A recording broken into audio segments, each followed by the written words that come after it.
voir Élisabeth. Ce n'est pas tout le monde que tu dois voir. Disparaît un peu comme Élisabeth. Elle a fait 5 mois. Elle ne sortait pas. 6e mois, la personne qu'elle a rencontrée, c'était une femme dotée de grâce. Marie. 5 mois d'action de grâce a permis à Élisabeth de rencontrer Marie. Dieu n'a pas encore dit son dernier mot. Et la marche avec le Seigneur est une marche de combat, de persévérance. Marche de combat et de persévérance dépend aussi de tes relations et de tes fréquentations. Élisabeth, elle a enduré beaucoup de choses. Elle a vécu beaucoup de choses. Elle est plus expérimentée que Marie. La durée qu'elle a entendue jusqu'à pour recevoir la grossesse l'a fait automatiquement une prophétesse. Elle va dire, l'Éternel m'a fait grâce. L'Éternel a ôté mon opprobre. Et automatiquement, qu'est-ce qu'elle a fait?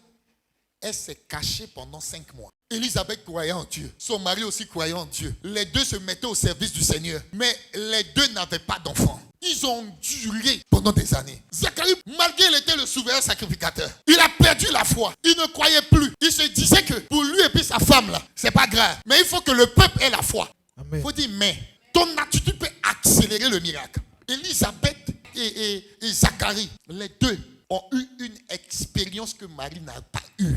Ils ont tout vu. L'ange dit, tu ne pourras plus parler jusqu'à ce que tout ce que je t'ai annoncé là, va s'accomplir. Donc, vous voyez maintenant la maturité d'Élisabeth. Parce que depuis ce temps-là, elle n'a plus eu de conversation avec son mari. Mais regarde ce qu'est la Bible. Cependant, le peuple attendait Zacharie, tenant de ce qu'il restait si longtemps dans le temple. Oui.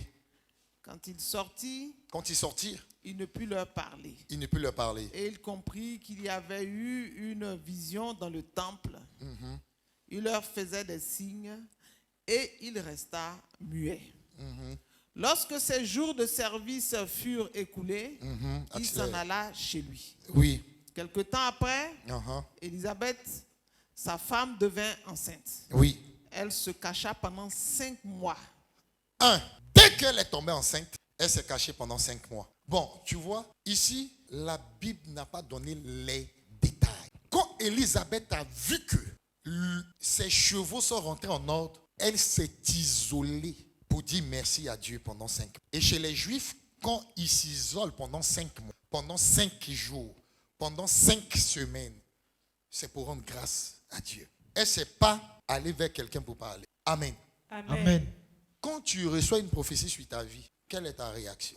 Est-ce que tu commences à t'isoler pour commencer à prier pour rendre grâce à Dieu? Ou tu es assis là, ce qu'il a dit là, est-ce que ça va venir? Est-ce que ça vient quand? Le délai là. Bon, ta réaction comme ça, est-ce que tu es mature? C'est ça, il te dit qu'Élisabeth là est une femme de Dieu. Regarde son expression, sa réaction. Elle s'est isolée 5 mois et après, voici. Élisabeth, ta parente, a conçu elle aussi un fils en sa vieillesse. Et celle qui était appelée stérile, est dans son 6e mois. Elle est dans son 6e mois. Car rien n'est impossible à Dieu. Écoute-moi, cette phrase-là, cette parole n'a pas été dite par un homme, mais c'est une révélation du monde spirituel qu'un ange est donné. Une clé, un secret des dieux. Il est venu donner aux humains, mais pas Marie. C'est l'ange Gabriel qui dit, rien n'est impossible à Dieu. Faites très attention lorsqu'on passe dans des périodes de la promesse de l'État. Les gens que tu iras voir peuvent te faire avorter la prophétie, comme aussi, ils peuvent encenser cette prophétie. Marie a reçu une parole de l'ange. Son ventre n'était pas encore poussé. Mais dans l'attente de cette parole, elle n'a pas échangé avec Joseph. Elle n'a pas trouvé une camarade. Selon ce que l'ange lui a dit, connaissant la vieillesse d'Élisabeth, elle dit, je vais auprès d'Élisabeth pour prendre conseil. Elle va effectuer un voyage. Elle va arriver chez Élisabeth. Et c'est elle qui a salué Élisabeth. Dès qu'elle a entendu la salutation de Marie, son enfant tressaillit dans son sein. Et elle fut remplie du Saint-Esprit. Elle s'écria d'une voix forte. Tu es bénie entre les femmes. Et le fruit de ton sein est béni. C'est la maturité spirituelle. L'ange n'a rien dit à Élisabeth. La réaction d'Élisabeth montre qu'elle est mature. Il y a longtemps, elle est dans l'histoire de Dieu là. Parce que Élisabeth, dans son ancienneté, d'intimité avec le Seigneur, comment une femme peut me saluer? Et l'enfant dans mon ventre tressaillit de joie. Et par la suite, je suis rempli du Saint-Esprit. C'est que c'est une femme qui transporte en son sein le Seigneur. Alléluia. Amen. Fais très attention quand tu as des prophéties sur ta vie. Beaucoup ont eu des prophéties. Ils sont couchés au Williamsville. Aucune matérialisation de ces prophéties-là. Quand tu as une prophétie sur ta vie, ne te promène pas avec tout le monde. Ne vois pas tout le monde. Ne cause pas avec tout le monde. Il y a des gens, ils n'ont pas la même vision que toi. Il y a des gens, ils sont des avortants. Ils sont mandatés pour avorter tes projets. Parce qu'eux-mêmes, ils n'ont plus d'avenir. Quand ils te croisent, ils voient que tu as des initiatives pour bouleverser le monde. Ils vont venir avec les tactiques. Si tu n'as pas la maturité d'Élisabeth, ils vont tuer tes prophéties. Ils vont tuer ton avenir. Ils vont plus te laisser progresser. Oh, tu es sélectionné pour gouverner. C'est toi qui dois enlever l'opprobre de ta famille. C'est toi qui dois enlever certaines personnes dans ton quartier. C'est toi qui dois embaucher certaines personnes. Il y a des enfants qui sont actuellement à l'école. C'est toi qui dois les embaucher. Il y a des prophéties sur ta vie. Mais à cause de tes mauvaises fréquentations, tu as tué l'avenir des autres. Si Marie s'est levée pour aller voir Marguerite, alors là, toi et moi, on n'aura pas le sauveur. Parce que Marguerite va faire que le Saint-Esprit n'allait pas bien se déployer. Et le projet du sauveur n'allait pas avoir lieu par Marie. Marie n'allait même pas nous donner Jésus. Elle s'est rendue chez Élisabeth. Si tu as une prophétie sur ta vie, va voir une Élisabeth.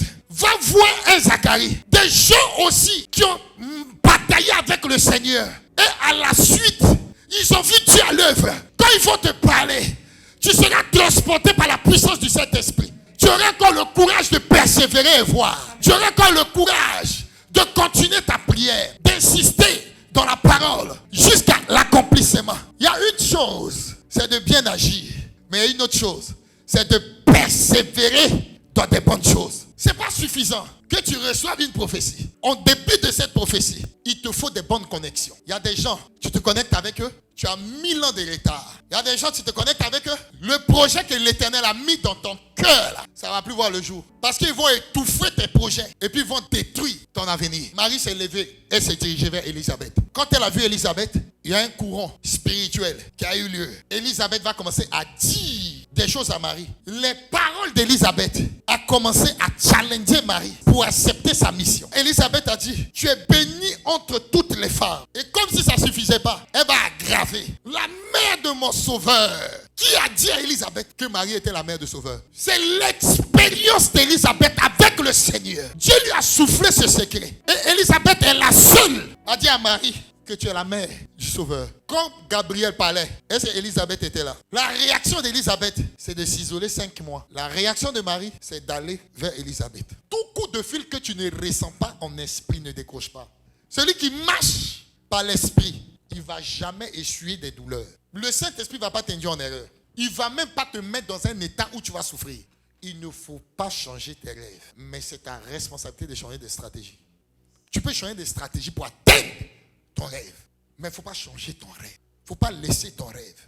Lève la main droite au ciel. Il faut dire Saint-Esprit.